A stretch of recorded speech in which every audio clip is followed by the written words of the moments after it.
እንኳን ለገና በዓል አደረሳችሁ እያለን በዓሉን ምክንያት በማድረግ ከ10 እስከ 26% ታላቅ ቅናሽ ይዘን መጥተናል። አሁን በዚህ ሰዓት ቤት በዚህ ዋጋ እየተሸጠ ነው ቢባል ማን ያምናል? አዎ እውነት ነው። ኮምፓስ ፕሮፐርቲስ በዙሪያዋ ደረጃቸውን የጠበቁ ሆቴሎች፣ ኤምባሲዎችና ከቤተ መንግሥት አቅራቢያ በምትገኘው የከተማችን እምብርት በሆነችው ውቢቷ ካዛንችስ ላይ እጅግ ዘመናዊ የሆኑ የመኖሪያ አፓርትመንት ከስቱዲዮ እስከ ባለ 3 መኝታ እንዲሁም የንግድ ሱቆችን እነሆ ይላል። በካሬ 81,000 ብር።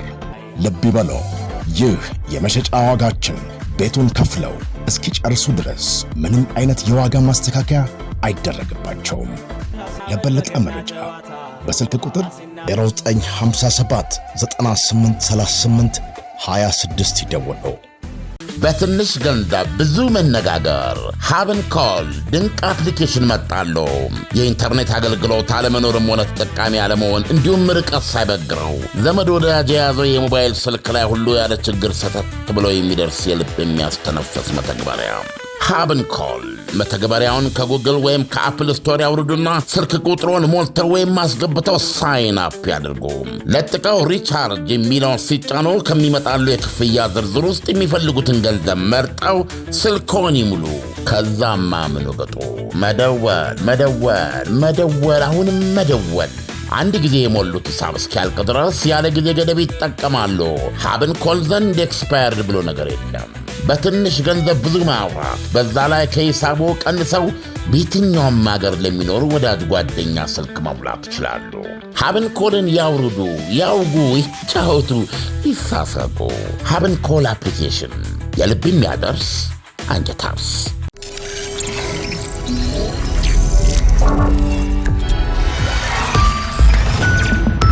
ይህ አዋዜ ነው። የዕለቱን ዋና ዋና ጉዳዮች እንመለከታለን። በላይ በቀለ ነኝ። የኢራን መንግሥት ሰልፈኞችን ከመግደል እንዲቆጠብ የአሜሪካ ፕሬዝዳንት ዶናልድ ትራምፕ አስጠነቀቁ። የኢራን መንግሥት ለተቃውሞ የወጡ ሰልፈኞችን መግደል ከቀጠለ አሜሪካም ጣልቃ እንደምትገባም አስጠንቅቀዋል። ትራምፕ ጦር ኃይላቸው በተጠንቀቅ እንዲቆም አዘዋል። ፕሬዝዳንቱ ባሰራጩት መልእክት ኢራን ሰላማዊ ሰልፈኞችን መግደል ከቀጠለች አሜሪካም ጣልቃ ገብታም ታድናቸዋለች ብለዋል። ያም ሆኖ ፕሬዝዳንቱ በኢራን ላይ ስለሚወሰድ እርምጃም በዝርዝር አልገለጹም። የኢራን መንግሥት ግን አሜሪካም በውስጥ ጉዳይ ጣልቃ እንዳትገባም አስጠንቅቋል። ትራምፕ ለኢራን ሕዝብ ደርሰው ተቆርቋሪ መሆናቸው ያስገርማል ያለው መንግሥት አሜሪካም በታሪክ በኢራን ላይ ከፈጸመችው ድርጊት ጋር የማይነጻጸር ነው በማለት ተችቷል። ትራምፕ ያሳዩትን ሐዘኔታም የአሜሪካም በውስጥ ጉዳይ ጣልቃ መግባት የቀጠናው ሰላም ሳይቀር የሚያናጋ የራሷንም ጥቅሞች የሚጎዳ ነው ሲል አስጠንቅቋል። መነሻውን በገንዘብ አቅም መዳከምና በዋጋ ግሽበት ላይ አድርጎ የተጀመረው የኢራን ሕዝባዊ ተቃውሞ ተባብሶ ሲቀጥል እስካሁን በጥቂቱ ከ7 በላይ ሰልፈኞች ሲገደሉ በርካቶች መቁሰላቸው ይነገራል። የሀገሪቱ የጸጥታ ኃይል በውጭ ኃይሎችና በሀገር ውስጥ ቅጥረኞች እየተካሄደ ነው ያለውን ሰልፍ ለመቆጣጠር እርምጃ እየወሰደ መሆኑ ይነገራል። የሀገሪቱ ፖሊስ አዛዥ የጠላቶች የብጥብጥና የመከፋፈል እንቅስቃሴ እየከሸፈ ነው ብሏል። በብሔራዊ ቴሌቪዥን ቀርቦ በሰጠው መግለጫም የሰልፈኛውን ጥያቄና የሰልፉን መነሻ አቅጣጫ በመቀየርና መንግሥት ከውጭ ወራሪ ጋር በማገናኘት በኃይል ለመጨፍለቅ እየሞከረ ነው ይላሉ በርካታ ታዛቢዎች። ሆኖም የሀገሪቱ መገበያ ገንዘብ ከዶላር አንጻር ከፍተኛ መዳከም ማሳየቱ የዋጋ ግሽበት እንዲባባስና ኑሮ በጣም እንዲወደድ አድርጓል ነው የሚባለው። ሥራ አጥነት በእጅጉ ሲጨምር የዓለም አቀፍ ማዕቀብ፣ ሙስናና ደካማ አስተዳደር ችግሩ እንዲቀጣጠል ምክንያት መሆናቸው ይነገራል። በሀብታምና በድሃው መካከል ልዩነት እየሰፋም ተራው ዜጋም የዕለት ኑሮውን እንኳን ለማሸነፍ ተስኖታል ይላሉ ከዚያ የሚወጡ መረጃዎች። የሀገሪቱ መንግሥት ለሕዝቡ ችግሮች ትኩረት ከመስጠት ይልቅ በውጪ ወረራ ትርክት በሚሳኤልና ኒኩሌር ግንባታና በየሀገሩ ላደራጃቸው አማጺ ቡድኖች መሳሪያና ገንዘብ በገፍ በማቅረብ ሥራ መጠመዱ ሕዝብ በስደት ያሉ ተቃዋሚ መሪዎችን ሳይቀር እስከ መደገፍ አድርሶታል የሚሉ በርካቶች ናቸው። አሁን የተቃውሞ ሰልፍ ከተነሳ በኋላም የተለያዩ እርምጃዎች ለመውሰድ ቢሞክርም መንግሥት ባለቀ ሰዓት ሆነና አመፁን ማብረድ አልተቻለም ብሏል የፋርስ ዜና አገልግሎት። የሳውዲ ጦር አውሮፕላኖች በኤምሬትስ በሚደገፉ የየመን ተገንጣዮች ላይ ድብደባ መፈጸማቸው ተሰማም።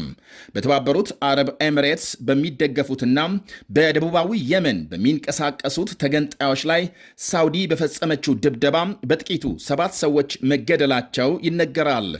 በኤምሬትስ የሚደገፈውና ራሱን ደቡባዊ ሽግግር ምክር ቤት ብሎ የሚጠራው ቡድን ኃላፊ ማምሻውን ባወጡት መግለጫም በቡድኑ አንድ ጣቢያ ላይ ሳውዲ የአየር ጥቃት መፈጸሟን አረጋግጠዋል። በዚህም 7 ታጣቂዎች ሲገደሉ ከ20 በላይ መቁሰላቸውን ገልጸዋል። የሳውዲ የጦር አውሮፕላኖች በሌሎች የየመን አካባቢዎች የሚገኙ የቡድኑን ይዞታዎች መደብደባቸውንም አክለዋል። ይኸው የየመን ተገንጣይ ንቅናቄ ቡድን ከተመሠረተም ከ8 ዓመት በላይ ሲሆነው ደቡብ የመንን ለመለየት ይዋጋል። በተባበሩት ኤምሬትስ እየታገዘ በርካታ ወታደራዊ ጦር ሰፈሮችና ቁልፍ ቦታዎች ሲቆጣጠር የኤደን ወደብ ከተማን ጨምሮ በደቡባዊ የመን ትልቅ ተጽዕኖ መፍጠሩ ይነገራል። በተደጋጋሚ በሚቆጣጠራቸው አካባቢዎች የራስ ገዝ ሲያውጅ ቆይቷል። አሁን የመን የማናት የሚለው ጥያቄ መልስ የለውም ይላሉ በርካታ ወገኖች። በየመን የሚደረግ ጦርነት የቀጠናው ጉዳይ መሆኑ ግድ ነው። ምክንያቱም የመንን ማንም ይሁን የተቆጣጠረ ቀይ ባህርን በከፊል ተቆጣጠረ ማለት ስለሆነ ለእስራኤል የጸጥታ ዋስትና መስጠት ወይም ደግሞ መንሳት ያስችለዋል። እናም የየመን ጉዳይ ከራሷ የገዘፈ የበርካታ ሀገሮች ጉዳይ ሆኖ ቀጥሏል። ለአብነትም እነሆ የየመን ጦርነት ሳውዲ አረቢያና የተባበሩት አረብ ኤምሬትስን አምጥቶ ፊት ለፊት አገናኝቷል። እስራኤልስ ዛሬ ለሶማሌላንድ ዕውቅና መስጠቷም ለምን ሆነና? ይህ ሁሉ ክፍለ አህጉራዊ ጥያቄዎች ናቸው። ዋና ከተማ ሰነአን ጨምሮ በርካታ ቁልፍ አካባቢዎችን የተቆጣጠረው የሁቲ ቡድን በሳውዲም ሆነ በኤምሬትስ የሚደገፍ ኃይል ደቡባዊ የመንን እንዲያስተዳድር አይፈልግም ይባላል። በሁለቱም ሀገሮች የሚደገፍ ቡድን ተገዳዳሪ ሆኖ መጓዙ አይቀርምና ዛሬ ግጭት የተቀሰቀሰበት ሀድራማውት የተባለው የየመን ክልል ወይም ግዛት የመንን ከሳውዲ የሚያዋስን የድንበር ግዛት ነው። እናም በሳውዲ በሚደገፈው የክልሉ አስተዳደር ኃይልና በኤሚሬትስ በሚታገዘው ተገንጣይ ቡድን ጋር ከፍተኛ ውጊያ መካሄዱ ይነገራል። ተገንጣይ ቡድኑ ሳውዲ በድንበር አጠገብ የሚገኝ ኃይሉን በቦምብ መደብደቧን ሲከስ የክልሉ አስተዳዳሪ ግን ክሱን አስተባብለዋል። በአጠቃላይ የየመን የእርስ በርስና የውክልና ጦርነት ከ10 ዓመት በላይ ያስቆጠረ ብዙ ሺህ ሕዝብ የጨረሰና ያፈናቀለ መሆኑ ይነገራል። የሁቲ አማጽያን ዋና ከተማ ሰነአን ጨምሮ አብዛኛውን ሰሜናዊ የመንን ሲይዙ የሚደገፉት በኢራን ነው ይባላል። ዓለም አቀፍ ዕውቅና ያለውና በሳውዲ ቀደም ሲል ደግሞ በኤሚሬትስ የሚደገፈው የየመን መንግሥት መቀመጫውን ደቡብ ሲያደርግ ያንኑ ደቡባዊ የመንን ለመገንጠል የሚዋጋው የሽግግር ምክር ቤት ቡድን በኤሚሬትስ ይደገፋል። በአረብ ባሕረ ሰላጤ የሚንቀሳቀስ የአልቃይዳ ህዋስም ጥቂት ቦታዎች እንደያዘ ይነገራል። የሩቁን ትተን የአሁኑን እንኳን ብንመለከት በቅርቡ በዱባይ የሚደገፈው ቡድን በሳውዲ መራሹ ኃይል ቁጥጥር ስር የነበረ መሬት መንጠቁን ተከትሎ ተደጋጋሚ ውጊያ ሲካሄድ መቆየቱ ይታወሳል። የሳውዲ ጣልቃ ገብነት ሌላኛው ምክንያት የመን በኢራን እጅ እንዳትወድቅ ለመከላከል እንደሆነም ይወሳል።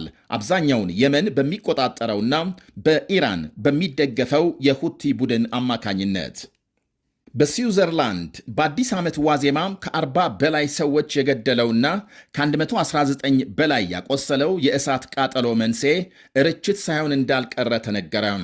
አደጋው የደረሰበት መጠጥ ቤት ውስጥ ለአዲስ ዓመት የደስታ መግለጫ በጠርሙስ ላይ ሆኖ የተለኮሰ ርችት የቃጠሎ ምክንያት ስለመሆኑ ፖሊስ ባወጣው መግለጫ ገምቷል። በተለይም ከሻምፓኝ ጠርሙሶች ጋር ተጣብቀው የተዘጋጁ ርችቶች መሆናቸውን።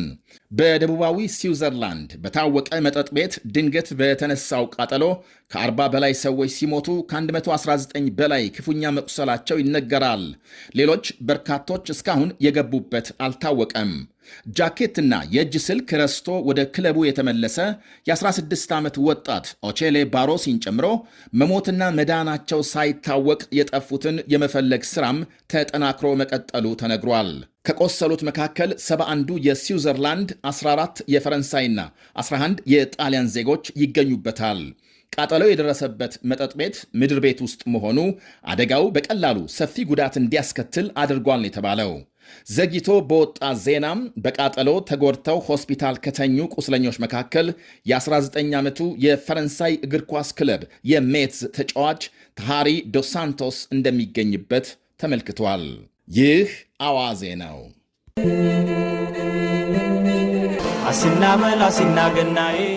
እንኳን ለገና በዓል አደረሳቸው እያለን በዓሉን ምክንያት በማድረግ ከ10 እስከ 26% ታላቅ ቅናሽ ይዘን መጥተናል። አሁን በዚህ ሰዓት ቤት በዚህ ዋጋ እየተሸጠ ነው ቢባል ማን ያምናል? አዎ እውነት ነው።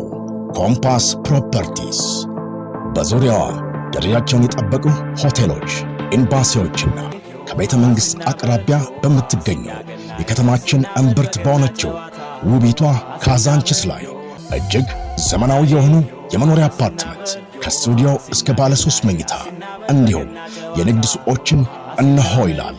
በካሬ 81 ሺህ ብር። ልብ ይበሎ፣ ይህ የመሸጫ ዋጋችን ቤቱን ከፍለው እስኪጨርሱ ድረስ ምንም አይነት የዋጋ ማስተካከያ አይደረግባቸውም። ለበለጠ መረጃ በስልክ ቁጥር 0957 9838 26 ይደውሉ። በትንሽ ገንዘብ ብዙ መነጋገር ሀብን ኮል ድንቅ አፕሊኬሽን መጣሉ። የኢንተርኔት አገልግሎት አለመኖርም ሆነ ተጠቃሚ አለመሆን እንዲሁም ርቀት ሳይበግረው ዘመድ ወዳጅ የያዘው የሞባይል ስልክ ላይ ሁሉ ያለ ችግር ሰተት ብሎ የሚደርስ የልብ የሚያስተነፍስ መተግበሪያ ሀብን ኮል። መተግበሪያውን ከጉግል ወይም ከአፕል ስቶር ያውርዱና ስልክ ቁጥሮን ሞልተው ወይም አስገብተው ሳይን አፕ ያድርጉ። ለጥቀው ሪቻርጅ የሚለውን ሲጫኑ ከሚመጣሉ የክፍያ ዝርዝር ውስጥ የሚፈልጉትን ገንዘብ መርጠው ስልክዎን ይሙሉ። ከዛማ ምን ወገጡ? መደወል፣ አሁንም መደወል። አንድ ጊዜ የሞሉት ሂሳብ እስኪያልቅ ድረስ ያለ ጊዜ ገደብ ይጠቀማሉ። ሀብን ኮል ዘንድ ኤክስፓየርድ ብሎ ነገር የለም። በትንሽ ገንዘብ ብዙ ማውራት፣ በዛ ላይ ከሂሳቦ ቀንሰው በየትኛውም ሀገር ለሚኖሩ ወዳጅ ጓደኛ ስልክ መሙላት ይችላሉ። ሀብን ኮልን ያውርዱ፣ ያውጉ፣ ይጫወቱ፣ ይሳሰቁ። ሀብን ኮል አፕሊኬሽን የልብ የሚያደርስ አንጀት አርስ። ምርትና አገልግሎቷን በአዋዜ ላይ ያስተዋውቁ።